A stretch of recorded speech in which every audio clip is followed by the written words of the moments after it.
He got up and he chased me. He punched the wall, he had a hole in the wall, and he chased me. So I grabbed my child. My father would,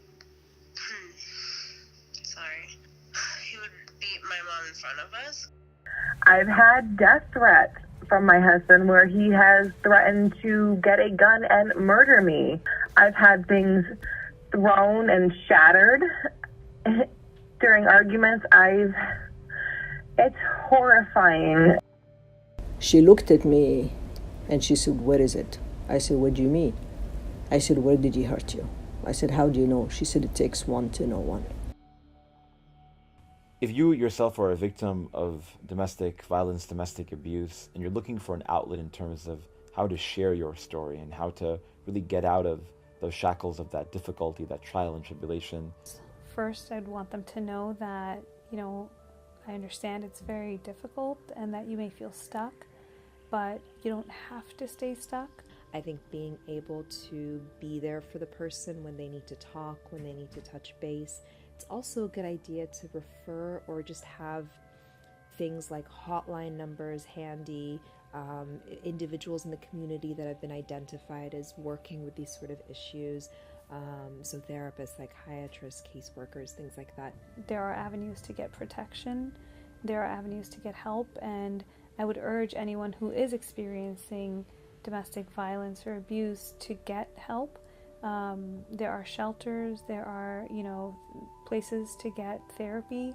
I myself work with people who have undergone, the trauma of domestic violence. And anybody can really do that. But the motivation has to be one that's rooted in a positive commitment to somebody else's well-being. Like real love, real understanding, real mercy, real compassion. It has to break away from this idea that I don't have a responsibility just because I'm not directly involved. One of the really important things to do is to have some sort of safety plan with the individual. So, for example, come up with some sort of safe word where if the person is calling you in the call and they say that word, that maybe that person is now really in a lot of danger. And we have the skills to build that. We tap into our credentials, our training, our resources, our know-how, as well as our pockets. And we say, this is important work that we need to start building out to be able to assist people. There are several narrations that speak that individuals who receive the greatest of punishment in the world beyond this one are individuals who don't display good etiquette to members of their family, specifically to their spouse and to their children.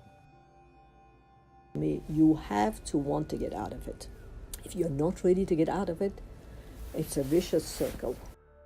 And she told me, she said, my husband the first time, he bruised me. The second time, he put me in the hospital. All these teeth are not real. She said, you don't want to wait for the second time. We came out a lot stronger and a lot more grateful. And my mom finally got her PhD after she left my dad, and she was able to live her life more fully. I have taken up therapy for myself, which has been amazing. Through the storm clouds and the tornado that your life is right now, you can make it. It might be hard. It's going to be difficult. But know that Allah subhanahu wa ta'ala will get you through it. And I feel the best advice I could give any woman in this situation, you really have to kind of pray about stuff and then act. The day of the decision, the day act on it.